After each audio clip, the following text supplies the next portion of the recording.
Hey folks, tonight we're diving into the dark, dangerous, and not so glamorous world of medieval assassins.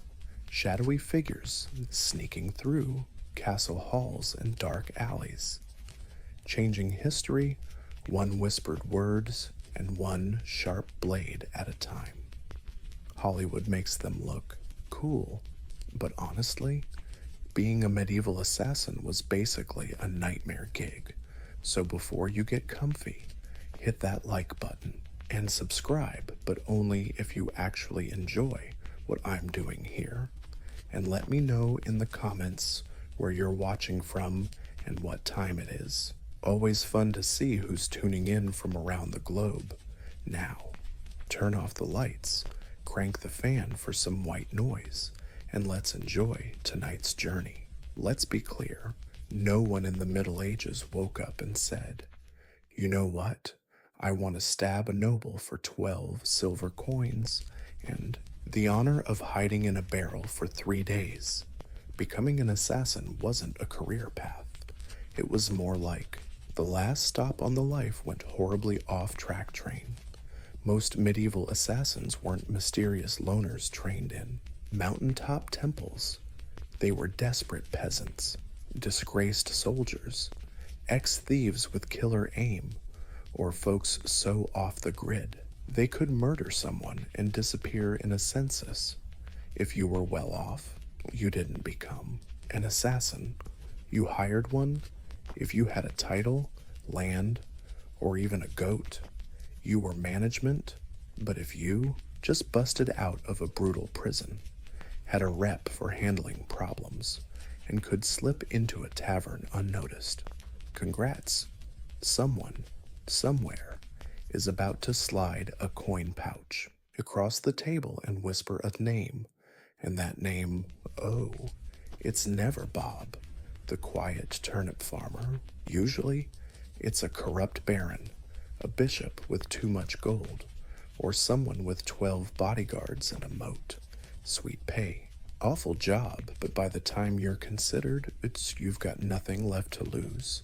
No family, no future, and definitely no dental plan. Plus, don't forget the total lack of job perks. No pension, no glory, no nights off. You can't just hang a sign saying silent elimination, please on a schedule. You gotta keep quiet, move fast, and never tell anyone what you do. Especially don't get loud drinking beer at the inn. Oh, right. I'm a travel rug salesman. Damn stains. So yeah, no one dreams of being a medieval assassin. They get there because life chewed them up, spat them out, threw on a hood, and handed them a rusty dagger. You're not the hero. You're not even the villain. You're just the footnote that makes everyone nervous and probably won't live to enjoy the pay. Let's bust the first myth. Medieval assassins weren't training by candlelight in some secret monastery with wise mentors and inspiring flutes. No movie scenes, no teachers, no pep talks.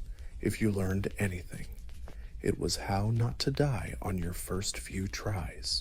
Most assassins were amateurs with just enough sense of direction and stealth to not sneeze while climbing. Military experience great. That means you know how to hold a knife properly. If not, stabbing someone is pretty straightforward, but getting away with both kidneys still intact, that takes skill or luck. Usually luck. No manuals, no guild orientations, no safety briefings. No one teaches you how to spot a body double or find the escape route in a noble's bedroom. You figure it out while dangling from a windowsill, wondering if you just broke into the servants' quarters again. Poison trial and error with a heavy dose of error. Sometimes it works, sometimes your target just feels dizzy and thinks their soup's off. Sometimes you drink the wrong cup. You gotta know how to hold a knife right. Otherwise, stabbing someone seems easy enough. But escaping afterwards with both kidneys still intact, that takes skill or luck. Mostly luck, no manuals, no guild orientation, no safety instructions. No one's teaching you how to spot body doubles or where the heck the noble's bedroom emergency exit is. You figure that out yourself while dangling out a window, wondering if you just snuck into the servants' quarters again. Poison. That's trial and error. With a heavy dose of error, sometimes it works. Sometimes your target just feels a little dizzy and starts questioning their soup. Other times, you just drink the wrong cup. No medieval poison control hotline. No 911, just hope. Guesswork with herbs. And a stomach of steel? Sure, if you're lucky like lottery winning. Lucky you might pick up a trick or two from thieves or mercenaries. Maybe a seasoned assassin showed you how to tiptoe across gravel without sounding like a marching band. But getting coached isn't standard practice. It's rare and short-lived because assassins don't retire. They vanish, weapons training, then ghost mode. You don't lug around a giant sword. You swipe a dagger from a guard. Maybe grab a rope if you're feeling fancy, and anything else that fits under your cloak without making a clinking racket. So no, you're not some shadowy martial arts master. You're just a guy with rough hands, quiet feet, and a seriously unhealthy thing for alleyways. Success isn't about training, it's about survival. You learn to kill by doing it fast, sloppy, and disappearing before anyone can even sketch your mug and pin it on the church door. Basically, your education is brutal, practical, and there's no graduation ceremony. Just bruises, blood, and the slow realization that you did all this crap solo. Let's talk about why you even became an assassin in the first place. Cold coin, cold, heavy, clinking, tasty, and easy to spend. The promise of that got you here, but in reality, you're paid with lies. When someone hires an assassin, they don't want a long-term relationship. They want a one-time service, no paperwork, and ideally, 0 witnesses, including you. They hand you a bag of silver, half now, half when the job's done. That is, if they're feeling generous, but here's the kicker: job done means after. They verify you didn't screw it up, make them look bad, leave a trail back to them, or survive long enough to blab to anyone about it. So you do the job, slip into the shadows, risk your neck, maybe kill a lord while he's snoring.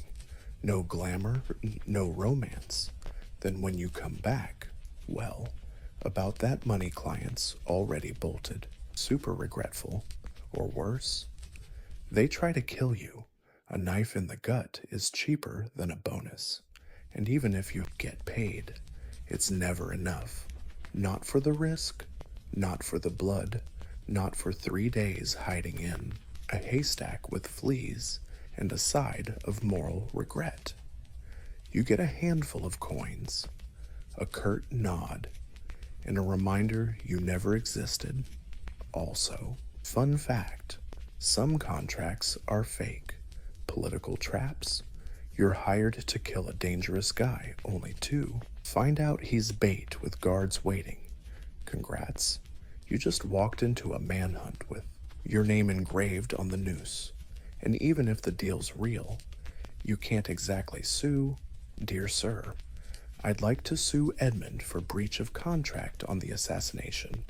The only court you'll face is the one where you're the evidence. So you learn to grab what you can, demand payment up front, and trust absolutely no one, not even the slimy little clerk who swore this gig would change your life. It did mostly by shortening it. Being an assassin means living on empty promises and vanishing before they ruin you. So you took the job, got screwed on the pay. Maybe you'll die. Now, let's talk about gear.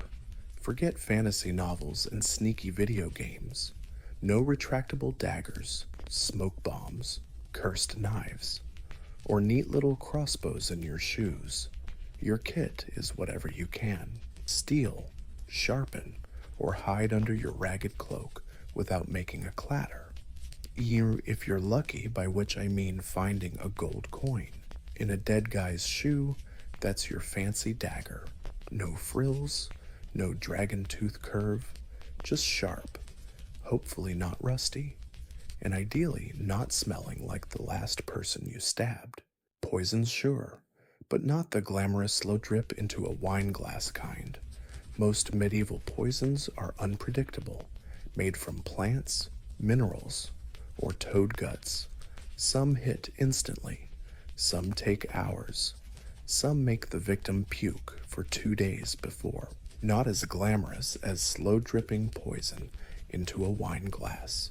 Most medieval poisons were unpredictable, brewed from plants, minerals, or toad guts. Some acted instantly, others took hours. Some made victims puke for 2 days before bouncing back. Angry and now seriously suspicious of stew, rope could be handy too. You could strangle, climb, or tie something up with it. But better be quick, because nothing kills the mood like wrestling someone while muttering. Wait, does this not even hold? Branches. Effective. Sure, if you have one, know how to throw it. And don't try sneaking it through the palace disguised as a flower arranger. Most assassinations happen up close and personal. No time for fancy sharpshooting, just fast, quiet, and praying you don't get caught sneaking in. No time for fancy sharpshooting, just fast, quiet, and hoping you don't get caught sneaking in. And no backup plan. If your sword bends, breaks, or drops down a well, it's improv time. Slate roof tiles, rusty nails, hey, worth a shot. Shoe buckles with a purpose. Desperate times call for tools hidden in pant hems, boots, or even inside a hollowed out loaf of bread, if it comes to that. You keep your gear close not because it's safe, but because in this gig, your weapon is your best buddy, your boss, and your only retirement plan. No upgrades, no mid-mission repairs. You don't polish your kit, you just pray it doesn't betray you halfway through. Because in the end, it's not the weapon that kills, it's you, your crappy gear, and the hope that a spoon and a prayer can pull off a miracle. Assassins aren't hired to take down random drunks in alleys. Nobody's paying you to stab Jeff the candlemaker, who nods off. Your target matters. Nobles, bishops, military officers, sometimes even royalty. And those folks, they aren't easy to kill. First, there are guards, not one or two, but dozens, armed, armored, and well-fed. Some guarding the front, others the back, some just standing there looking menacing, daring you to blink wrong. You'll spend days memorizing patrol routes, door cracks, and exactly how many steps you can take before your asthma demands a break. Second, there are walls. Castles don't have front porches. They have deadly loopholes, and a whole lot more. Things that bite. If you don't fall in the moat, you still have to worry about arrow wounds and boiling water. Oil? Yeah, boiling oil. Your job description might as well say professional peeper. Third, there are servants and staff, cooks, secretaries, and stable hands. One wrong look and they're whispering to the head guard, faster than you can say, "I'm just the apothecary." Assassins don't just duel with swords, they duel with words, and medieval gossip spreads faster than light if it helps someone keep their cool. And finally, Your actual target a paranoid mess. Totally justified. These folks are surrounded by backstabbers, relatives angling for inheritance, and 30 people pretending to like them. They don't eat without a food taster. They don't sleep without 3 locks on their door. Some even sleep in fake beds or spinning rooms, like a deadly version of musical chairs. And don't get excited if you hear they're partying. Sure, they'll get drunk, but so will you. And you still have to get past the royal guards, 3 dogs, a very alert court jester, and 50 witnesses holding tanks. Even getting close to the target can take weeks.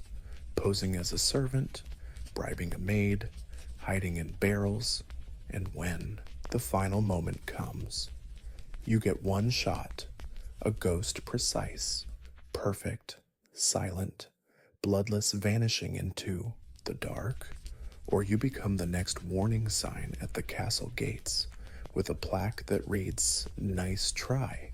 Honestly, when you picture a medieval assassin, you imagine sleek black cloaks, leather straps, maybe a mysterious hood fluttering in moonlight.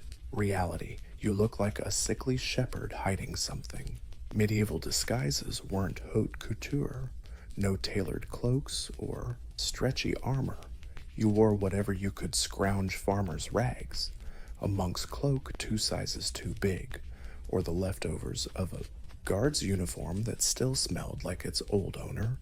The goal blend in, but blending in meant looking like folks who hadn't showered in 2 weeks, limped from sickness, were injured, and twitched from malnutrition.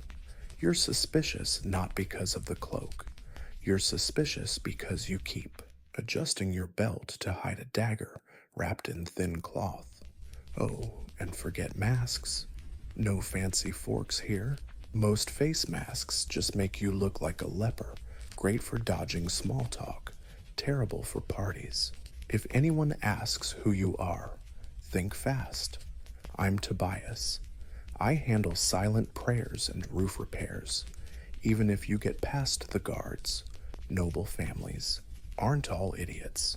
Servants notice strange faces, especially clumsy ones fumbling chamber pots and unable to name the chef's cat. You're always one of those. Never seen you before, unless you got hit with a candlestick, fumbling chamber pots and unable to name the chef's cat. You're always one of those. Never seen you before, unless you got hit with a candlestick, fumbling with chamber pots and unable to name the chef's cat. He was always one of those. I'd never seen him before, unless he got whacked with a candlestick. And if his disguise actually worked, congratulations. Now he has to act the part for hours while pretending not to notice the very scary people walking right past him. Oh, and wigs. Yeah, those don't exist. If he needs to look older or younger, all he's got left is mud on his face, squinting, and hoping no one gets close enough to spot the honey-glued beard. The truth. His disguise isn't protecting him. It just confuses people for about 5 minutes. Then he has to vanish, go invisible, or pretend to be super convincing. And if anyone sees through it, let's be honest, nobody wants to be an assassin caught in the bishop's laundry room, wearing a nun's habit and holding a sword, especially on a holy day. Back in the Middle Ages, if you were an assassin, you had no buddies, no crossbow pal, no clever alchemist hiding in a secret lair, or some guide handing you coded scrolls and pep talks. You just had a rusty dagger and some serious trust issues. No clubs, at least none you could actually rely on. And if there were rumors about assassin guilds, they were mostly bar chatter, hyped up by me and sheer boredom. You were more likely to run into a ghost than another professional assassin wanting to hang out. Why so? Isolated because in this line of work, the less people who know you, the longer you live. Every contact is a risk. Every lie is a noose waiting to happen. Even your clients might not know your real name, and if they do, you've already planned your exit. Friendships. Hilarious. Friends ask questions. Lovers notice bruises, bloodstains, and why you always sleep with a knife. Under your pillow. You can't settle down. You can't afford to. One slip up. One person recognizing you in the market, and your whole life turns into a sprint to the nearest sewer. Even your criminal buddies keep their distance. Thieves and smugglers are chill. You're the guy who makes people disappear. They fear you, or worse, see you as a walking liability. Nobody wants to share stew with someone whose job attracts torch-wielding mobs. And don't expect sympathy. You can't tell anyone how hard it is to sleep after quietly strangling a corrupt bishop. If you talk about your job, people either think you're lying or crazy, and honestly, they might be right. So you keep your secrets, your scars, and your weapons to yourself in inns. You sit in the darkest corner, back to the wall, eyes constantly watching the door. You never drink too much. You never stay past one night. You don't give your name unless someone pays up front. And even then, it's probably not your real name. Being a medieval assassin means mastering the art of disappearing, not just into crowds, but out of every life you've ever had. Suppose you take a job. You plan your route. You bribe the right gatekeeper. You disguise yourself as a chimney sweep who looks suspiciously legit. Then you freeze. Maybe the target suddenly turns around. Maybe they're with their kid. Maybe you start shaking at the worst possible moment, and your knife hand trembles like a scared squirrel. Guess what? You're dead now, because failure for a medieval assassin isn't a slap on the wrist or a bad performance review. It's a public, painful, and extremely dramatic death, often involving ropes, fire, wheels, or sharp iron contraptions with names like the Bone Cracker's Delight. Missing your kill means blowing the whole operation. Your target lives and immediately tells everyone someone tried to off them. Suddenly, you're not a shadow anymore. You're a wanted man with a detailed description and maybe even a rough sketch posted on every tavern wall within 30 meters. And those guards you sneaked past, now they're motivated. Sometimes, suddenly, you're not a shadow anymore. You're a wanted man with a detailed description and probably a rough sketch plastered on every tavern wall within 30 meters. And those guards you slipped past, now they're motivated. Sometimes, you don't even have to worry about your target. Your client is the real problem. Fail, and you're not an asset anymore. You're dead weight. Someone who can be tortured, interrogated, or worse. Guess what? The same people who paid you will be the first to sign a new contract on your head. No second chances? Nope. Sorry. The blade missed? Nope. Sorry. The blade missed. I'll try again tomorrow. You get one shot, one moment, miss. And the best you can hope for is a quick death before anyone finds out who hired you. Failure means shame, silent, humiliating shame. You didn't just fail at killing, you failed at stealth. Perfection is survival for an assassin.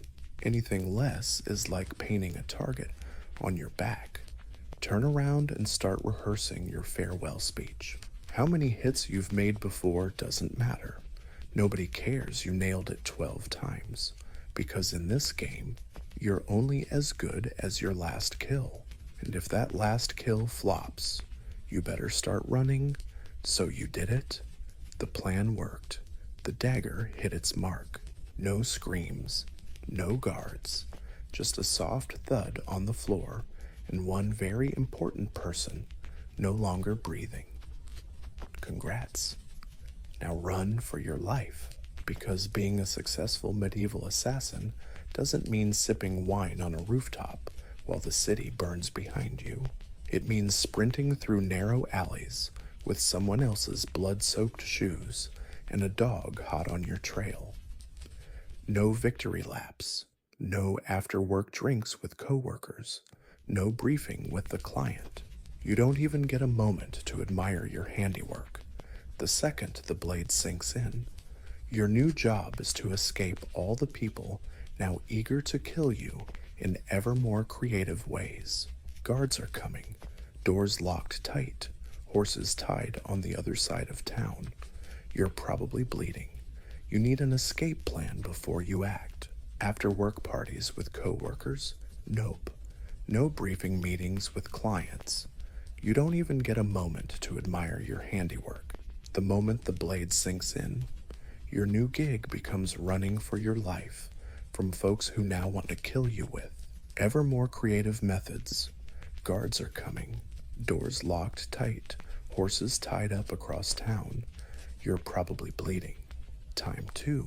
Plan an escape before you strike. Routes, disguises, safe houses.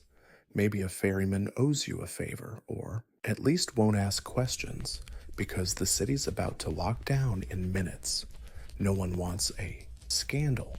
Lockdown means shut gates, armed checkpoints, and dozens of angry sword-wielding dudes who only got your sketchy description, plus the phrase possibly armed and extremely hostile. And let's talk about the client. If they actually plan to pay you, they won't meet you in a cozy tavern with a smile and a thank you card. Assuming they actually plan to pay you, don't expect a cozy pub meetup with smiles and thank you cards.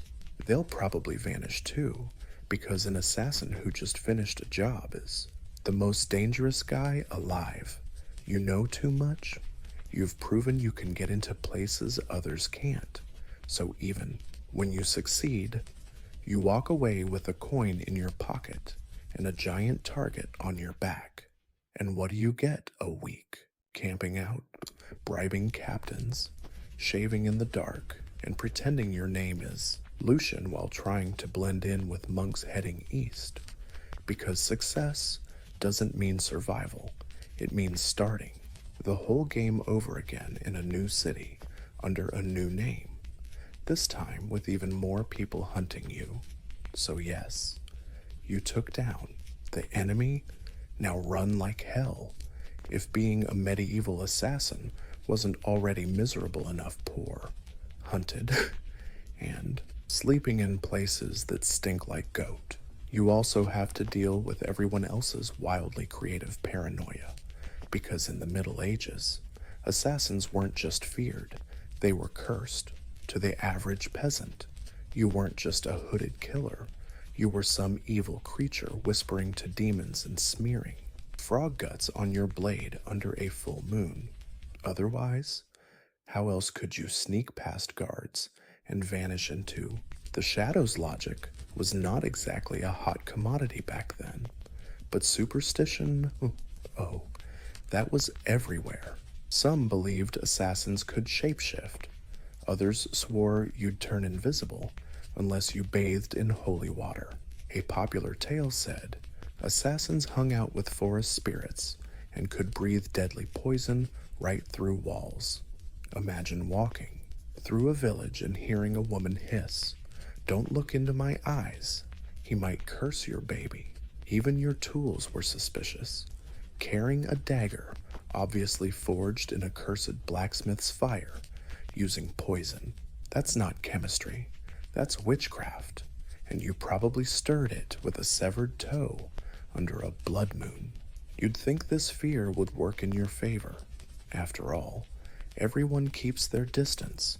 Right? Nope. It's worse. Superstitious folks don't mess around. No questions asked. They throw stones, light fires, and scream stuff like "burn him" before he calls down lightning. Your reputation made people overreact. When someone suddenly dies from illness, accident, or choking on a chicken bone, someone whispers, maybe it's a ghost, maybe it's him. You can be hunted just for being in the same village as a suspicious death. That means you gotta keep moving. Always. Stay too long and suddenly a priest rings a bell while 5 angry peasants wield pitchforks like they've waited their whole lives for this moment. And God help you if you're caught with anything weird, dried herbs, strange coins, or even an accent. That's enough for someone to shout witch and light a torch. In a world where people believed monsters wore human skins, being too quiet, too clever, or too fast made you a threat. And medieval logic says threats need to be snuffed out fast and preferably burned to ashes. Ah, poison, the assassin's classy weapon, a silent kill, no mess, no screaming, no steel on bone, just a sip, a stumble, a sigh, and you're done. That's the theory. In reality, poisoning in the Middle Ages was like trying to win a bar fight with herbal tea and a bad attitude. First off, poisons weren't reliable. You didn't have access to pure cyanide or neat little pills labeled instant dead. You had plants, mushrooms, minerals, and sometimes toads. You had to gather, grind, and hunt for your ingredients. And even then, it might. Just give your target a stomachache and a firm resolution to hire more bodyguards. No science here. Trees, mushrooms, minerals, sometimes even toads. You gotta gather, chew over, and hunt. And even then, it might. Just give your target a stomachache and a stern vow to stick with their anti-assassin bodyguards. No science here. You don't measure doses. You eyeball it, just a pinch, and the noble's puking all over dinner. Add a little more and you might choke to death before the first course hits the table. Also, medieval kitchens were chaos. You can't just toss poison nightshade in and season the soup. You have to bribe or impersonate the chef, sneak in unseen, or worse, try to poison a meal that passes through 3 tasters and a dog. Yes. Oh, dog. And if your victim's a noble, they don't just eat food. They treat it like a military operation when no one's watching. Or worse, when you try to poison a meal, it has to pass through 3 human tasters and 1 dog. Yeah, a dog. A dog. And if your victim is a noble, they don't just eat food. They treat it like a military operation. Everyone from the butler to the court jester tastes, blesses, and sniffs the dishes. By the time the food hits the plate, it's been security checked more thoroughly than a royal wedding.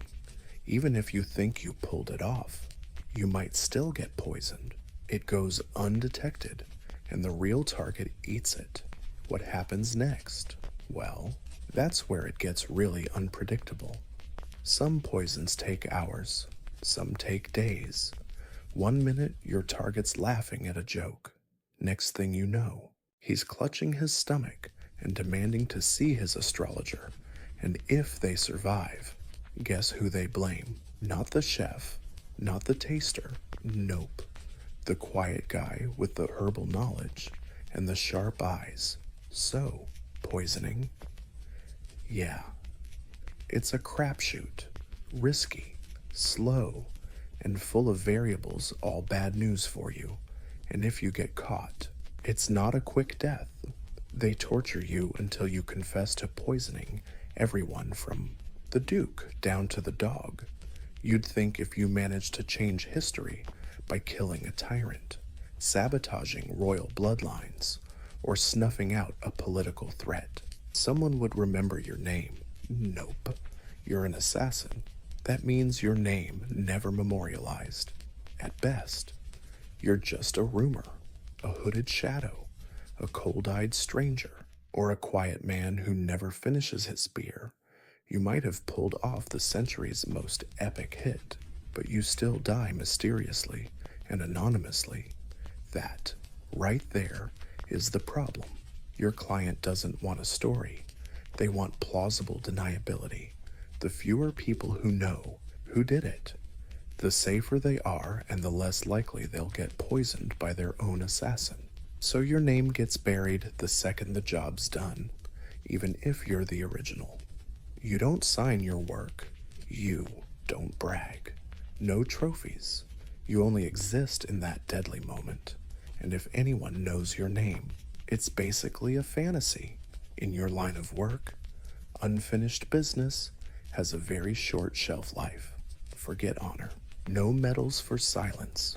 No stone statues for the guy who stopped a war with a dagger in the night. If a noble wants a statue, they'll commission one themselves.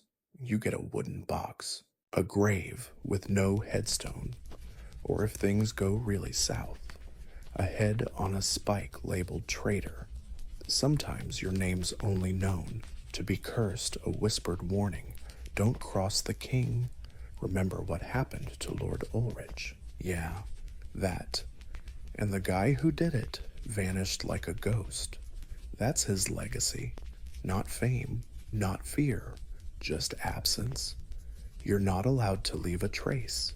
You're supposed to disappear, and if you stick around long enough to be known, that's a fatal mistake, because in the medieval world, heroes get remembered, assassins get erased.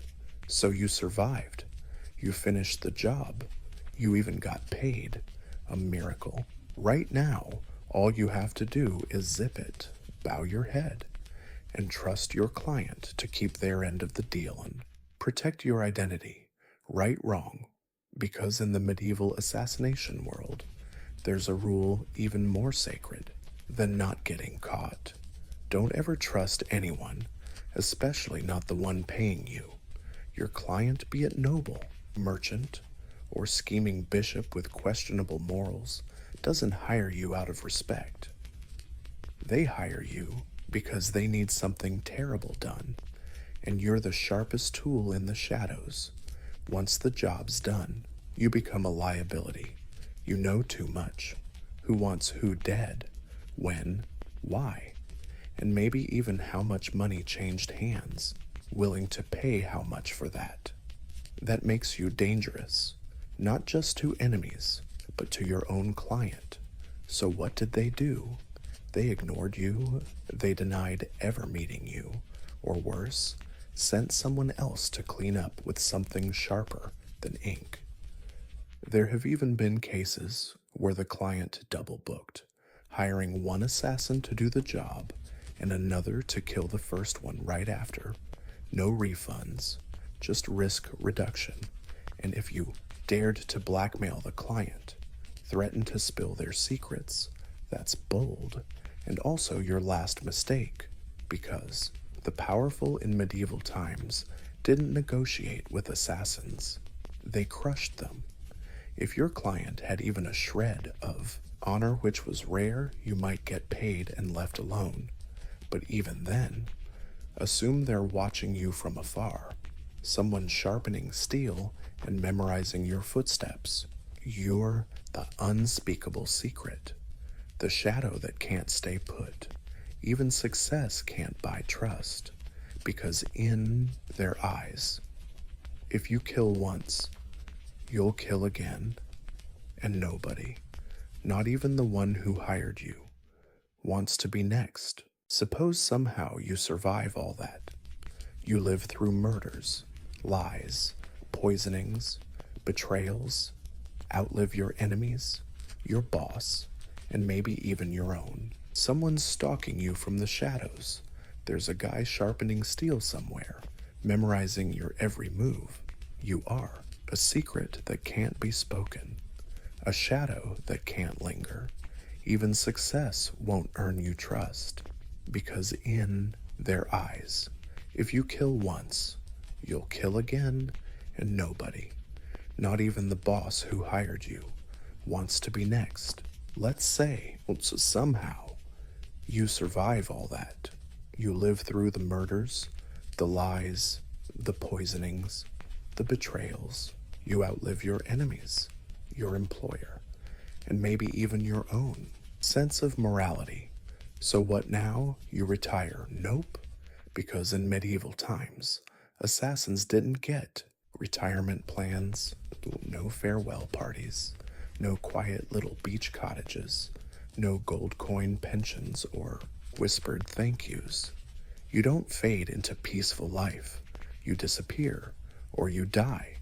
Often both. It's a tough gig. You were never safe, even if you quit. Your past doesn't take a vacation. Too many secrets in your head, too many names burned in memory, and way too much blood on your hands. People don't want you retired. They want you forgotten, which usually means buried. And even if no one is hunting you down, which is pretty rare, you still live in constant terror that someone will show up. A young, eager assassin just handed a contract on a mysterious figure who used to be dangerous. So you change your name again, move to a village where nobody asks questions. You limp around pretending to sell herbs, acting like you were once a guard. But even then, sleep is a stranger. You avoid crowds. You always sit facing the door. You stash your dagger under the floorboards next to a pouch of coins you never touch because it still smells like the guy who gave it to you. And you don't even trust yourself anymore. Years of silent killing and quick escapes have messed with your brain. Every knock makes you jump. Strangers on the street could spot you in a heartbeat. You stop dreaming because dreaming is dangerous. You can't love. You can't relax. You can't laugh too loud. You live like a ghost pretending to be human. The truth? There's no happy ending for a medieval assassin. Just a slow, cold fade into darkness. Always moving, always watching. Until one day, you slip into the shadows and no one notices. And maybe, just maybe, that's the best you can hope for. Now, maybe you get it. Being a medieval assassin isn't some dark romance. It's not noble. It's not even profitable. It's a grim, thankless, short-lived gig draped in blood-stained linen and followed by a crowd rooting for your death. You won't survive a week, not even a day, because you started with the wrong assumptions, thinking you'll be slick, in control, like a whisper in the dark. But actually, you'll be cold, hungry, and one slip-up could mean the noose.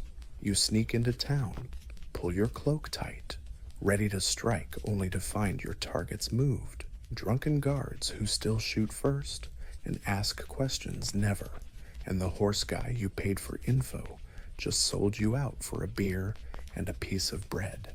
You'll freeze at the worst moment, stab the wrong person, get caught by someone's maid who recognizes you from near the chapel. Suddenly, you're no longer a shadow, you're the problem. So what do? Run? But guess what? You're terrible at medieval terrain. Mud, jagged cobblestones, and an absurd number of free-roaming chickens. You slip, fall, and get blocked by Thomas, a guard fresh off a kick, looking for an escape route. And let's say you survive all that.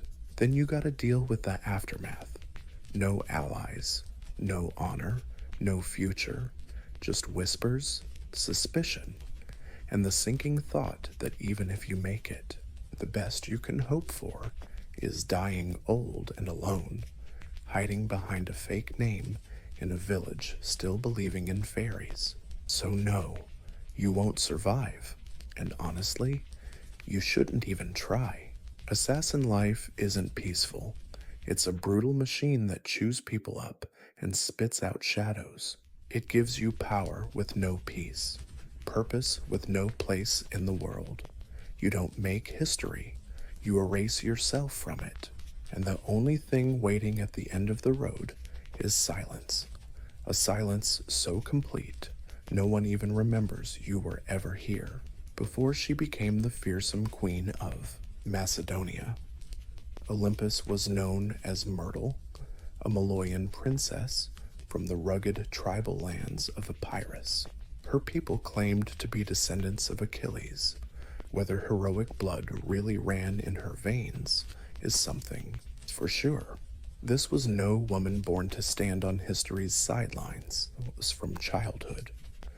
Myrtle was steeped in mystery and ritual. Her upbringing was shaped not just by politics, but by prophecy, absolute power, and reverence for ancient gods. She wasn't your typical princess, smiling sweetly and stitching away. Nope. She was into snakes, omens, and the wild rituals of the Dionysus cult, where women danced barefoot under the moonlight and begged the gods in a trance. Her connection to the divine, not a show, totally personal. She didn't just worship, she embodied it, according to ancient texts, probably penned by men who were equal parts, terrified and obsessed. She kept sacred snakes in her room and even let them curl up with her in bed. Truth or just the kind of smear campaign powerful women attract like flies, we'll never know. But the story sticks. To her allies, it made her sacred. To her enemies, it made her dangerous. Her real power didn't come from battlefields or thrones, but from the flickering torchlight, whispered prayers of priestesses, and the coiled bodies of snakes. She wasn't just a princess, she was a living prophet, a woman touched by something older than politics and colder than steel. So when Philip II of Macedon, a brutal, clever, and famously lusty king, showed up on Samothrace Island to join a religious initiation, he didn't just meet a pretty princess. He ran headfirst into a mystery he couldn't resist. Their marriage wasn't just a political alliance. It was a collision between prophecy and power, and right from the start, it was full of omens.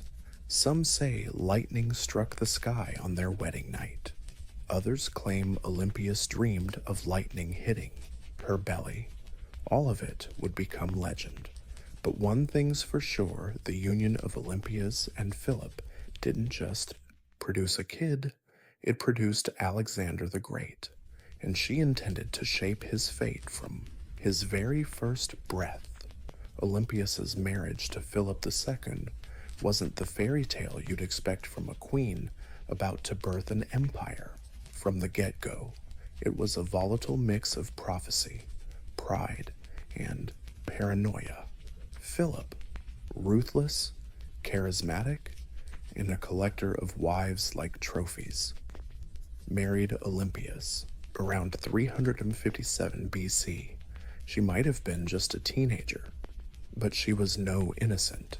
She saw in Philip a man whose ambition matched hers, maybe even a divine match for her spiritual destiny.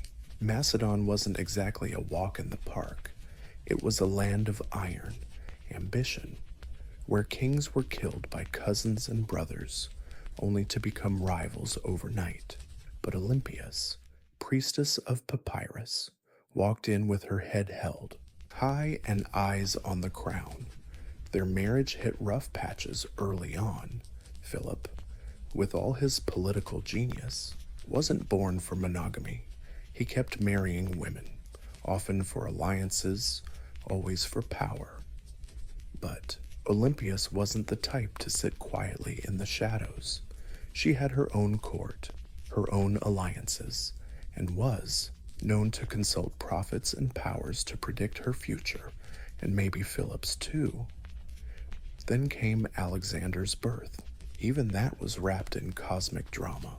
Legend says Olympias dreamed of lightning striking her womb and flames dancing around her child without burning him.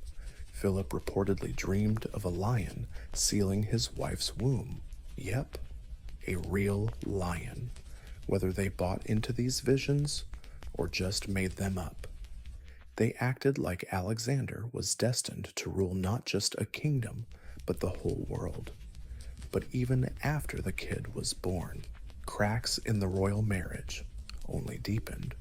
Olympius wasn't thrilled about Philip's other wives, especially his Macedonian bride, Cleopatra Eurydice, whom he married later. This wasn't just palace drama, it was a threat. Cleopatra was Macedonian born, and any son she bore would be favored by the local nobles. A direct threat to, yep, a real lion. No joke. Whether they actually believed these prophecies or just made them up, they definitely acted like Alexander was destined to rule not just one kingdom, but the whole world. But even after the kid was born, cracks in the royal marriage kept getting wider. Olympius was not thrilled about Philip's other wives, especially his Macedonian bride, Cleopatra Eurydice, whom he married later. This wasn't just family drama, it was a threat. Cleopatra was Macedonian born, and any son she had would be favored by the local nobles, a direct threat to Alexander's future. Olympius saw that clearly. The palace wasn't just a home, it was a battlefield, and she'd use every snake, dream, ritual, and whisper at her disposal to make sure her son wasn't just remembered, but also crowned king. She was no longer just Myrtle, she was Olympius now, and no one would steal her son's throne without facing her wrath. As Alexander was a teenager, the Macedonian palace at Pella became a war zone of silent insults. Olympias wasn't just fighting for influence, she was fighting to survive. She knew the court was full of snakes, but guess who taught them how to bite? Yep, her. Philip II started pulling away from her. More campaigning, more drinking, and worst of all, more listening to his Macedonian advisors. The final straw, he married a young noblewoman named Cleopatra Eurydice. No, not that Cleopatra from Egypt. This Queen Cleopatra was Macedonian born, and her uncle Attalus was one of Philip's top generals. To Olympias, this wasn't just betrayal, it was a declaration of war. The wedding was a disaster. At the feast, a drunken Attalus mocked Olympias and Alexander, questioning Alexander's legitimacy. Was he really Philip's son, or was he a god's kid, like Olympias always claimed?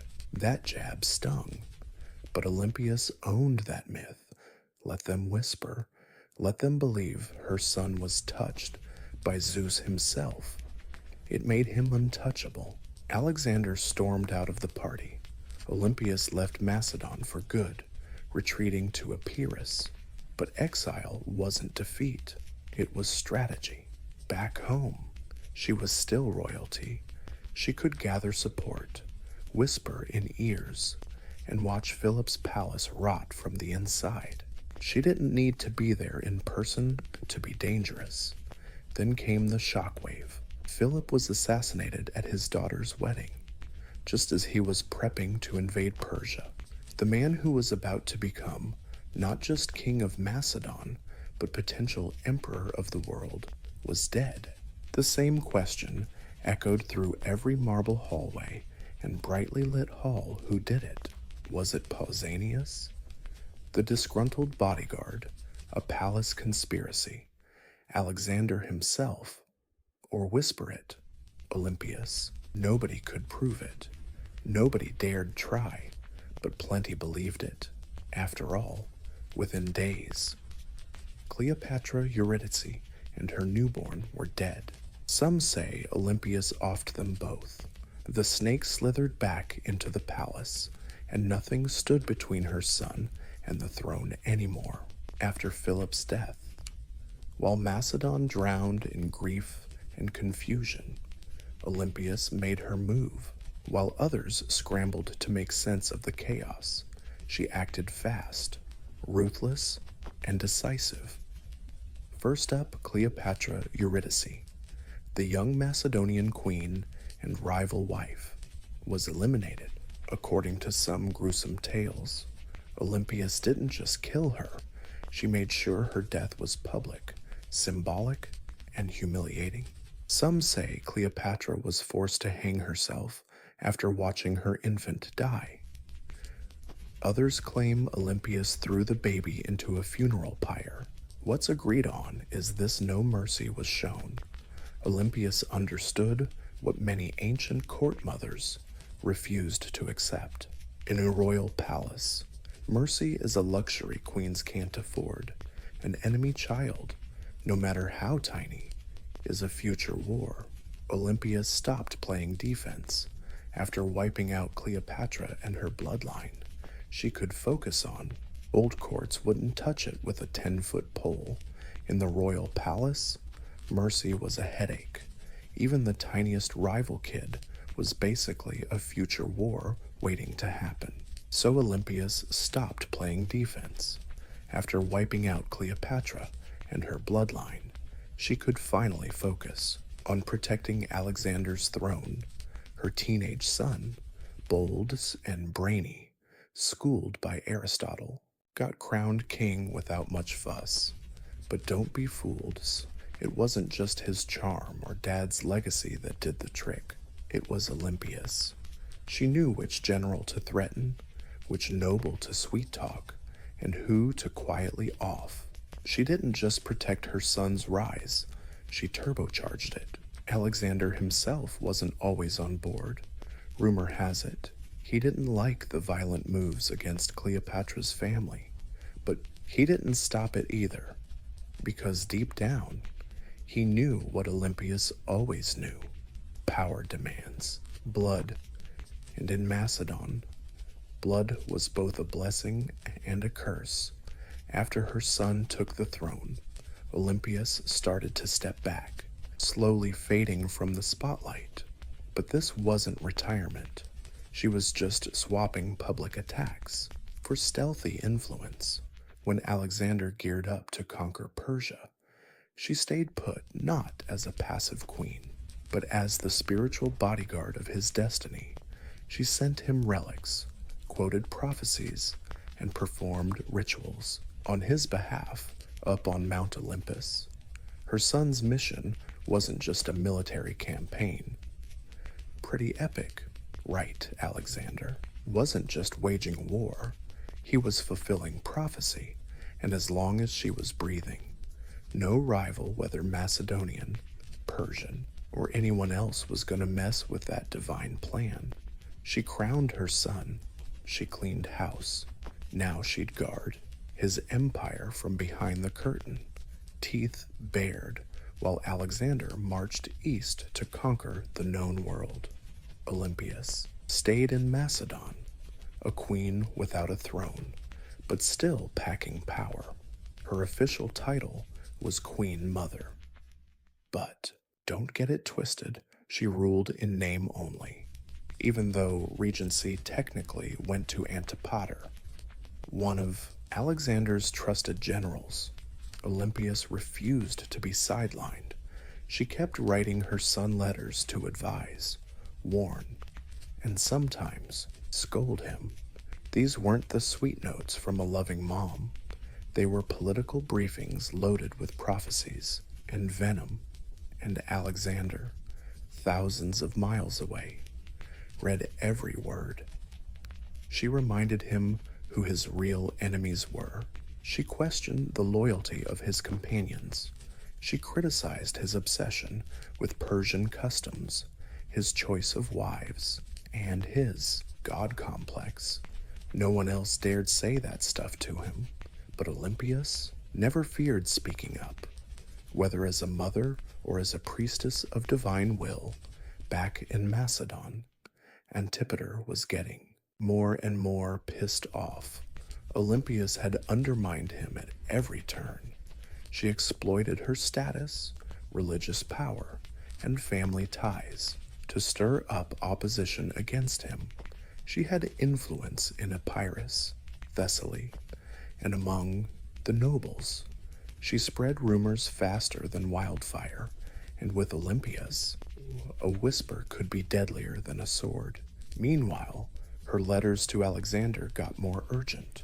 She warned him about Antipater's ambitions, painting him as a second Philip, ready to betray and steal the throne, whether she truly believed it or just feared losing control.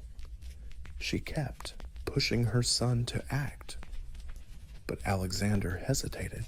He needed Antipater to keep Greece stable while he fought in Asia, so the rift between mother and general grew wider. Olympias watched. She waited, but beneath her religious cloak and motherly concern, she was running out of patience.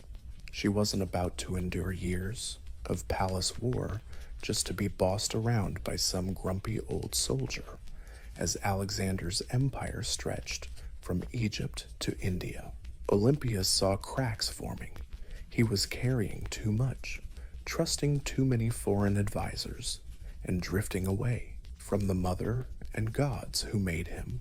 She believed his victories came from divine favor and from her, and if he forgot that, well, Olympias knew how to remind kings who they really were, even if that king was her own son. When news of Alexander's death in Babylon reached Macedon in 323 BC, it didn't come trumpeting in. It stabbed in like a dagger for Olympia. It wasn't just losing a son, it was her whole world collapsing, the one she'd spent decades building. Her son, the divine storm she'd prophesied, had risen, conquered, and vanished, and he left no clear heir, just chaos. The mighty empire he built started to crumble. The generals, those so-called successors, tore it apart like wolves circling a carcass. Antipater still held power in Macedonia and Greece, and he definitely did not like Olympia. Even worse, Olympia's daughter, Cleopatra, Alexander's sister, was being wooed by rival generals for marriage. Everyone wanted to use her royal blood to grab the throne. Olympia saw the mess coming. Civil war wasn't just possible, it was inevitable, and once again, she had to step up. But Alexander was gone. All she had left was his bloodline, his little son, Alexander III, born to Roxana. The Bactrian princess Alexander married. Roxana, still in Macedon, was vulnerable. The boy even more so. Olympia realized this newborn was now her son's last true legacy. That made him a target and a weapon. She teamed up with Roxana and the boy, determined to protect them and use the kid's claim to power on the political battlefield. But the game had changed. The generals who once bowed to Alexander had no interest in kneeling to a widow or a mother. Now they had armies, ambitions, and grudges. Olympia wasn't scared. She'd faced snakes, traitors, and kings before. A few crown-wearing, spear-stabbing warlords wouldn't faze her, so she plotted. She waited. She watched Antipater die and get replaced by his son Cassander, a cold, ruthless dude who wasn't buying any of the old queen's drama. It was only a matter of time before these two forces clashed. Alexander's snake mom and the cold-eyed killer who wanted her dead. Alexander was gone, but his shadow was still moving, and Olympia was coiled inside it, ready to strike. Years after Alexander's death, while his empire was falling apart in civil war, Olympia made her boldest move yet. She returned to Macedon not as a grieving mother, but as a political force of divine wrath. The regency was split. Cassander, her old enemy Antipater's son, held power, and Roxana, along with young Alexander the Four, were imprisoned. Olympia saw what was coming. If she didn't act now, her grandson would vanish like a shadow at sunset. So she made a deal with Polyperchon, an older general still holding some legit power. Olympia wasn't coming back to beg, she was coming back to rule, backed by Polyperchon. She marched into Macedon at the head of an army. The moment her feet hit the ground, everything changed. Towns opened their gates. Soldiers deserted to her side. Even some old enemies hesitated. Olympias, though old, was still a name that struck fear. Then she took revenge. One by one, she hunted down those loyal to Cassander, and when she finally caught Philip III, Aridaeus, Alexander's half-brother with the mental capacity of a rock and his puppet king, she ordered his execution. Some say his wife Eurydice was captured and given the option to commit suicide. When she refused, Olympia had her strangled, brutality dressed up in royal ceremony, and Olympia, ever the drama queen, staged it like a goddess delivering justice. Her message was crystal clear. Only Alexander's bloodline had the right to rule. Everyone else was a pretender. In a brief, blazing moment, Olympia held the kingdom in her hands. She restored the dynasty. She avenged the betrayal. She reminded Macedon what royal power looked like when wielded by a woman with nothing left to lose. But power in Macedon was like fire in dry grass, and Cassander was still out there, scheming and waiting for his moment. Back to revenge. His army was bigger than hers, his resources richer, but his cruelty was colder. Her allies started to bail on her. Polyperchon lost influence. The tide turned. Olympia, now stuck in the fortress of Pydna, watched her enemies close in. She lit the fire. Macedon went up in flames, and now thick smoke. Her enemies were right at the city gates. Olympia, once the scariest woman in the ancient world, found herself trapped in a coastal fortress at Pydna, alone, isolated, surrounded by Cassander's troops. He came to finish what her father started. But Olympia didn't beg. Nope, no begging here. For nearly a year, she endured the siege like a statue carved from divine wrath. Food ran out, disease crept in, allies vanished, yet inside those walls, she still held the fierce presence that once shook kings to their core, to the bitter end. She saw herself not as a prisoner, but as the mother of a god. Cassander, always cautious, hesitated. He knew killing Olympia was risky business. Even now, she wore legend like armor. She was still Alexander the Great's mom. Taking her down felt like sacrilege. So, he offered protection. Surrender, and your life's safe. He said Olympia knew better. She'd seen too many royal promises go up in smoke. But hunger was no longer just unpleasant. It was death. Her garrison fell apart. Her followers surrendered, and Olympia, stubborn to the last minute, was finally handed over to the enemy. Cassander didn't kill her himself. Too simple, too merciful. Instead, he gave her to the families of those she'd executed during her brief reign. Let them decide her fate. They sentenced her to death. But here's the twist. When the executioners arrived, no one dared to strike first. Olympia stood tall, majestic, silent, eyes piercing like a seer cutting through smoke. They were Macedonians, raised on her rituals, illusions, and snakes. They once worshipped her son as a living god, and now here she was, a frail old lady wearing a legendary cloak. No man had the guts to swing a sword, so Olympia sent others foreigners, outsiders, clueless about her power, just there to follow orders. And so Olympia was finally defeated, not by ritual, not with grandeur, but by silence. Her death marked the end of Alexander's bloodline in any real power. Along with it, the last embers of an empire built on divine ambition were snuffed out, but even in death, Olympia left a shadow. History would never forget the Snake Queen.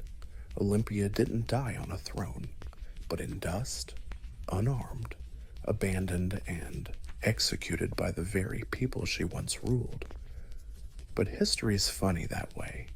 It doesn't always favor those who die wrapped in silk. Sometimes it remembers the fallen with a hiss, and Olympia was never one for a quiet history in life. She wielded motherhood like a sword and prophecy like a shield. She wasn't just Alexander the Great's mom. She was one of the masterminds behind his success. Without her, there'd be no legend of a divine child, no whispered rituals about thunder and lions, no ruthless purges of rivals, clearing the way for a teenage king to rule the known world. Olympia didn't just create an empire, she clawed to protect it. Yet even among the cruelest dynasties of the ancient world, Olympia stood out. She didn't command armies on the battlefield like Cleopatra or ride into battle like Boudica. Her battlefield was colder and craftier. It was a world of poison cups, political marriages, priestesses, and prophets. She understood the power of fear, and, more importantly, she grasped the power of belief.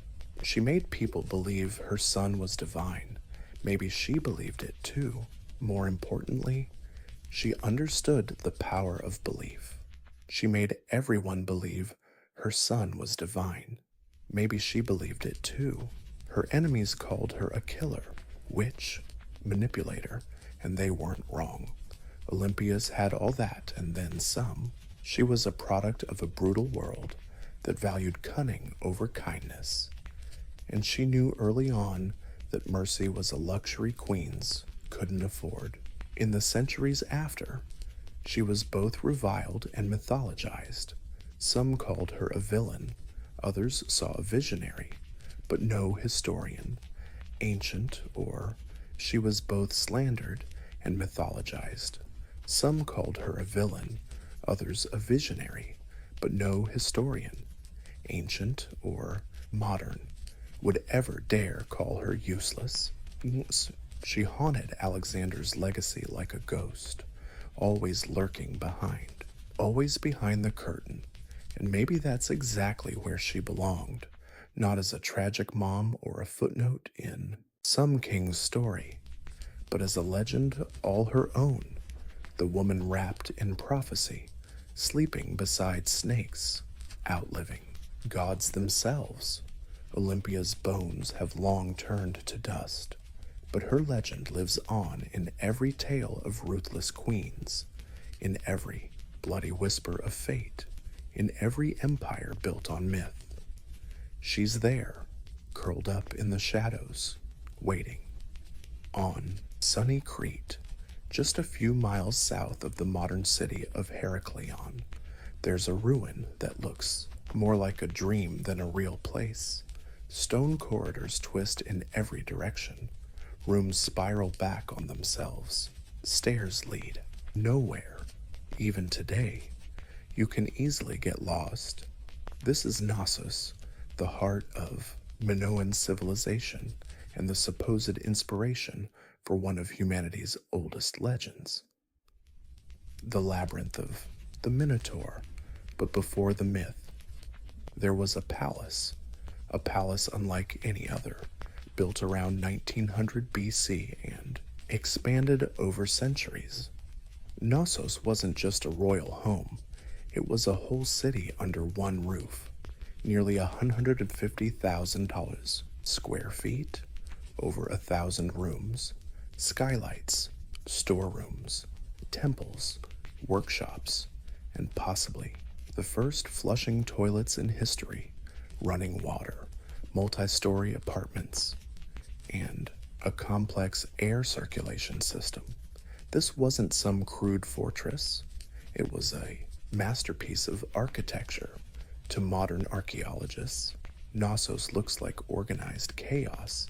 For ancient visitors, the vibe was probably more like the guy who put Knossos on the modern map was British archaeologist Arthur Evans, early 1900s.